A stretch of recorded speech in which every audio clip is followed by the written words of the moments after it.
Hello and welcome to Cinema of Blood. My name is John, and so today I have got 5 horror movies for you guys from the year 1988. This is for the 50 years of horror movie series that I've been doing. So I've been really multitasking today as far as videos. It is Thursday, September the 8th. And I got my TBR video posted and made and posted and everything else for the A to Z of Horror Reading Challenge, my TBR for that. I got another episode of Readings from Ghost Schools and Other Horrors posted and ready to go. And now I am doing this. And this is within the span of about, I don't know, 2.5 hours, 3 hours, I'm not sure. Anyway, so let's get on with this. Like I said, this is the 50 years of horror movie series. The year is 1988. So the first one we're going to talk about is, and this is a remake, and I know I'm breaking my remake rule, but I love this remake. This is The Blob. Alright, this is a remake of the 1958 horror film starring Steve McQueen and Anita Corso and the little dog.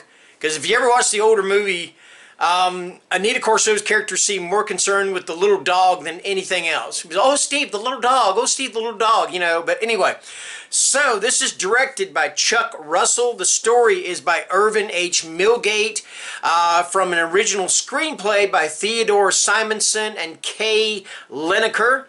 The screenplay for this edition or this version of The Blob is by Chuck Russell and Frank Darabont.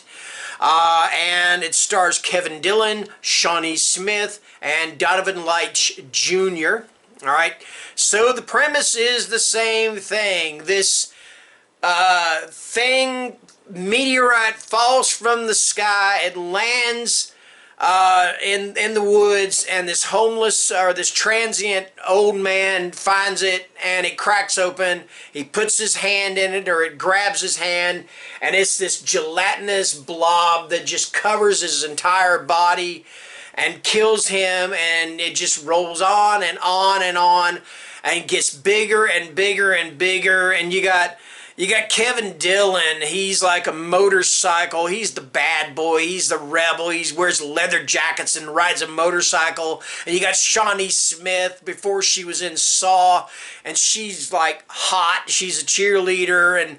And the two of them come together and all that and fight this blob. You know, and they kind of fight the government and the army and all that too. This movie is a lot of fun. The way I see this movie, this is a 1980s movie, but it has a 1950s heart. It does. It is just a fun little monster movie. So that is The Blob. All right. Okay, moving on. We have got Child's Play, and it's directed by Tom Holland. The story is by Don Mancini. The screenplay is by John Lafia and Tom Holland. It stars Chris Sarandon, Brad Dourif, Catherine Hicks, and Alex Vincent. And originally, I was looking for the credits on this, and Brad Dourif, who is the voice of Chucky, and you see him at the beginning as Charles Lee Ray, was not added to the credits. And I'm like, no, you can't do that. That's just wrong, you know? Because he is one of the most integral parts of this movie, and to leave him out is criminal. Alright, so what is Child's Play about? It is about this fellow. He is a killer, Charles Lee Ray. He's a bad son of a bitch, alright? And he gets shot. And before he dies, he does like this voodoo ritual and puts his soul into the body of this good guy doll. Now, if you want to think about compared to good guy doll, think of years ago the My Buddy doll. All right, that's pretty much the good guy doll of in real life. Is that My Buddy doll? All right. So anyway, this good guy doll with Chucky or Charles Lee Ray's soul inside of it ends up in the hands of this mom and her little boy. She just wants to make the kid happy. He wants one of these dolls so bad, you know, and he gets it. And then, of course, Chucky, or the doll, which we now know is Chucky, comes to life and just goes on this murderous spree. And what he's trying to do is he wants to use Andy to transfer his soul from the doll to Andy's body. And they got to stop that. They can't do that. I mean, you can't put that. That's just wrong. You don't want to put the soul of an adult into a little kid. That's just wrong. I mean, that's why he's evil. He's just an evil little shit. You know. I remember when this movie first came out. I had a neighbor, and their kid had one of those My Buddy dolls.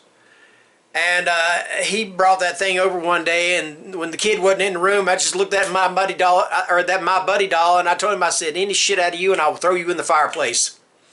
You know, I just let that damn thing know right away. Anyway, I'm joking. That is child's play, all right? So, next up, what do we have? We have got Lady in White, and this is written and directed by Frank LaLoggia. This stars Lucas Haas, Lynn Cariou, and Alex Rocco. So, now, Lady in White is supposedly, from what I understand, it is based on the director's experiences or something from his childhood. But what it's about is Lucas Haas plays this little kid named Frankie, and one day he's at school, and these, I guess you call them bullies. I don't know if they're really bullies, but they just like to play tricks on him. They lock him in the school coat closet. All right, so he's stuck in there. And the next thing you know, this ghost of this little girl comes in, and it's like she's going through something. And then you realize that there's another person that you can't see that's with this little girl, and this other person intends this little girl harm. And Frankie, this little kid, watches this ghost reenact her own murder, all right? So he's still locked in there, and the next thing you know, somebody real, somebody flesh and blood comes in there and starts looking in the vent at the bottom of the floor. They're looking for something. And they see Frankie, and they're like, oh no, we can't have this, and they try to choke Frankie out. Well, Frankie gets saved. Anyway, the rest of the movie is Frankie and his brother trying to figure out exactly what happened with this little girl, who killed this little girl. Really creepy, really atmospheric little horror story. It's one of those, if you haven't seen it, just sit down and watch it one day, and you will be very pleasantly surprised by this movie. All right, so that is Lady in White. Okay, all right. Next up, we have got Night of the Demons. This is directed by Kevin Tenney. It's written by Joe Augustin, and it stars, and I didn't give the person's, I forgot to write down the person's first name.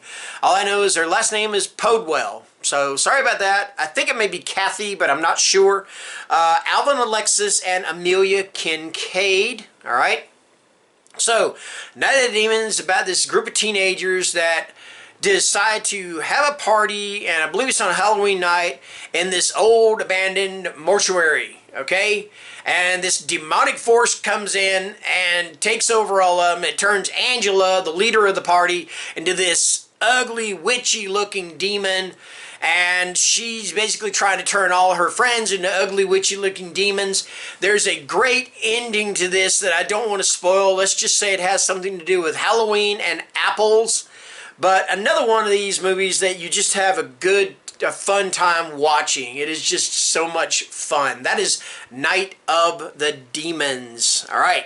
So finally, we have got Pumpkinhead. And this is directed by Stan Winston.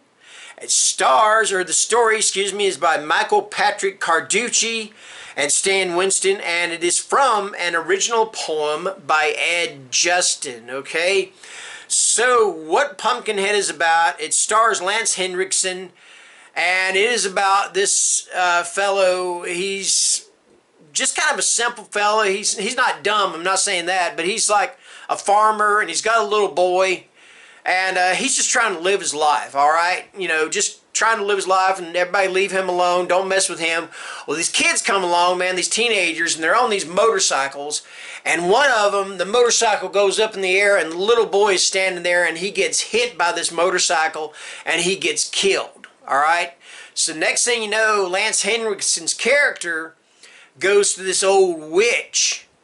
And he tells her, he says, I want vengeance. I want revenge for my son. And what she does is she conjures up Pumpkinhead. And this 8-foot tall, lanky, ugly looking creature. And they use that creature to get revenge against these teenagers for the death of his son. All right? I like this movie. The only complaint I have about it, and I might need to watch it on Blu-ray or on something with a better definition, but it always just seemed a little too dark to me. You couldn't always see a lot of things going on. But like I said, that might just be me and my TV, okay? Anyway, the poem, I'm going to read the poem. From the Pumpkinhead poem, alright? It says, keep away from Pumpkinhead unless you're tired of living. His enemies are mostly dead. He's mean and unforgiving. Laugh at him and you're undone, but in some dreadful fashion. Vengeance he considers fun and plans it with a passion. Time will not erase or blot a plot that he has brewing. It's when you think that he's forgot, he'll conjure your undoing. Bolted doors and windows barred, guard dogs prowling in the yard. Won't protect you in your bed. Nothing will from Pumpkinhead. That is Pumpkinhead, and that's going to do it for 1988, 50 years of horror movies. Thank you guys for watching. Have a great day. Take care and stay scared. Bye-bye.